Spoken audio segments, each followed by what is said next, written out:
Hello friends, જય સાઈનાથ. સ્વાગત છે મારી ચેનલ સાઈ સબુરીમાં. આજે આપણે બનાવશું બટેટા મરચાંનો સંભારો.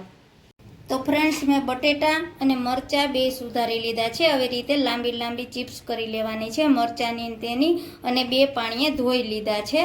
તો હવે આપણે તેલ ગરમ થઈ ગયું છે, તો તેમાં આપણે રાઈ નાખશું. રાઈ ફૂટી જાય પછી થોડોક મેથીના દાણા નાખશું અને થોડું જીરું આખું નાખશું. મેથીના દાણાથી સંભારાનો ટેસ્ટ સારો આવે છે. તો ફ્રેન્ડ્સ, જરાક આપણે હિંગ પણ નાખશું. અને આ બધું તતડી જાય એટલે આપણે થોડી હળદર નાખશું તેલમાં હળદર નાખશું એટલે તે હળદર પાકી જાય સરસ, અને સંભારાનો કલર પણ સરસ આવશે.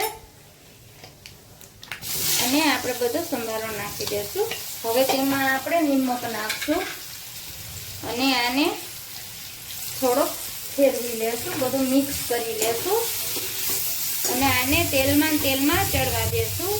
તો ફ્રેન્ડ્સ, તમે સંભારા તો અનેક વાર બનાવ્યા હશે, પણ બટેટા મરચાંનો સંભારો તમે એકવાર જરૂરથી બનાવજો. કે આપણા ઘરમાં કોઈ સંભારામાં કોબી ગાજર કોઈ ના હોય તો બટેટા તો હોય જ છે, તો આપણે તેનો સંભારો બનાવીએ તો આનો બહુ સરસ ટેસ્ટ આવે છે.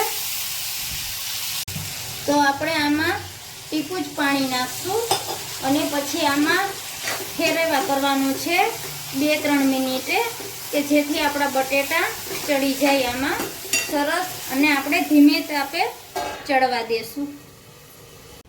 તો ફ્રેન્ડ્સ, આપણે ચેક કરી લઈએ હવે. તો આપણો સંભારો સરસ થઈ ગયો છે અને બટેટું પણ ચડી ગયું છે. તો ફ્રેન્ડ્સ, આ સંભારામાં તમારે 2-2 મિનિટે ફેરવવા કરવાનું છે અને આપણો સંભારો થઈ ગયો છે. તો ફ્રેન્ડ્સ, મારો વિડીયો ગમે તો લાઈક કરજો, શેર કરજો, સબસ્ક્રાઈબ કરજો, કોમેન્ટ કરજો.